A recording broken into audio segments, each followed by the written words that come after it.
ದುಃಖದಲ್ಲಿದ್ದೇವೆ. ಎಷ್ಟು ಜನ ಅಣ್ಣ ತಂದಿರೋರು ಇಬ್ರ ನೀವ ಎಷ್ಟು ಜನ ಓದಿರೋರು? ಈ ಬಿಡ್ ಮುಗ್ದಿತ್ತ? ಎಷ್ಟು ವರ್ಷ ಆಯ್ತು ಸೇವೆ ಮಾಡ್ತಾ ಇದ್ರು? 8 ವರ್ಷ ಆಯ್ತಾ? ಬಹಳ ನಿರೀಕ್ಷಿತ, ಸ್ಮಾರ್ಟ್ ಹುಡುಗಿದ್ದ,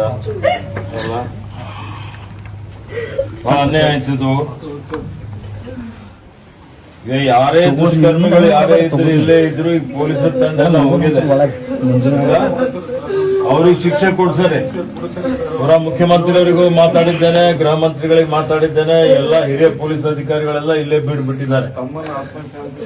ಅದು ಸಿಗಂತ ವ್ಯವಸ್ಥೆ ಮಾಡೋಣ, ಕಠಿಣ ಶಿಕ್ಷೆ ಕೊಡೋಣ, ಅವರಿಗೆ ಇವತ್ತು ಗಲ್ಲು ಶಿಕ್ಷೆ ಆಗುವಂತ ರೀತಿಯಲ್ಲಿ ಮಾಡೋಣ.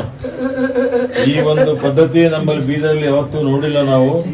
ಬಹಳ ಆಘಾತಕಾರಿ ಪಾಪ. ಬಹಳ ಸಮಾಧಾನ ಮಾಡ್ಕೊಂಡು ಮಾಡ್ಕೋರಿ. ಏನಿತ್ತು ವಯಸ್ಸು?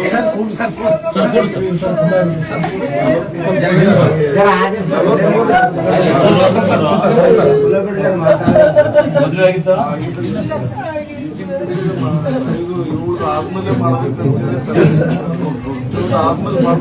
ಹೌದೇನು?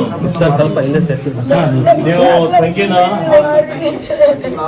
ಎಲ್ಲ ವಿದ್ಯಾಭ್ಯಾಸ ಮಾಡಿರಿ ನೀವು?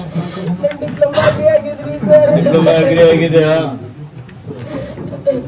ಆಯ್ತಮ್ಮ, ಈಗ ನಿಮ್ ಪರಿವಾರಕ್ಕೊಂದು ಆಶ್ರಯ ಮಾಡುವಂತ ರೀತಿಯಲ್ಲಿ ಏನಾರ ಸರ್ಕಾರದ ವತಿಯಿಂದ ಮಾಡ್ತೇವೆ. ಕೇಳಿದ್ರಿ? ಈಗಲೇ ಮಾತಾಡಿದ್ದೇನೆ ನಾನು. ಒಂದು ನಿಮ್ಗೆ ಸಮಾಜ ಕಲ್ಯಾಣ ಇಲಾಖೆಯಲ್ಲಿ ಯಾವ್ದಾದ್ರು ನಿಮ್ಮ ಅರ್ಹತೆಗೆ ನಿಮ್ಮ ವಿದ್ಯಾಭ್ಯಾಸ ಏನ್ ಮಾಡಿದಿರಿ ಅದಕ್ಕೆ ತಕ್ಕಂತೆ ಒಂದು ಉದ್ಯೋಗ ಕೊಡುವಂತದಕ್ಕೆ ನಾನು ಮುಖ್ಯಮಂತ್ರಿಯವರಿಗೆ ವಿನಂತಿ ಮಾಡಿದ್ದೇನೆ. ಈಗ ಸದ್ಯಕ್ಕೆ ತಾತ್ಕಾಲಿಕವಾಗಿ ಕೊಡ್ಲಿಕ್ಕೆ ನಾನು ಸಿಂಧು ಅವರಿಗೆ ಹೇಳಿದ್ದೇನೆ.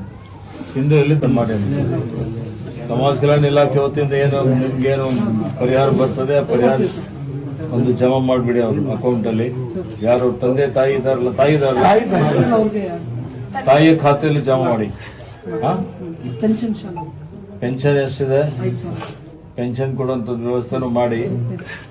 ಮತ್ತೆ ಮುಂದೆ ಇದೆಲ್ಲ ಬಿಟ್ಟು ನಾನು ಸಿಎಂಗೆ ಮಾತಾಡಿದ್ದೀನಿ. 10 ಲಕ್ಷ ರೂಪಾಯಿ ಅಡಿಷನಲ್ ಕೊಡೋಣ ಘೋಷಣೆ ಮಾಡಿ ಅಂತ ಹೇಳಿದ್ದಾರೆ. ಅದು 10 ಲಕ್ಷ ರೂಪಾಯಿ ನಾನು ಬೆಂಗಳೂರಿಂದ ಚೆಕ್ ತಂದು ಕೊಡಿಸ್ಲಕ್ಕೆ ಹಚ್ತೇನೆ. ಯಾವ ವ್ಯವಸ್ಥೆ ಮಾಡಮ್ಮ, ನಾವು ಶಾಂತಿಗೆ, ನಿಮ್ಮ ಮಗನ ಆತ್ಮಕ್ಕೆ ಶಾಂತಿ ಸಿಗಲಿ.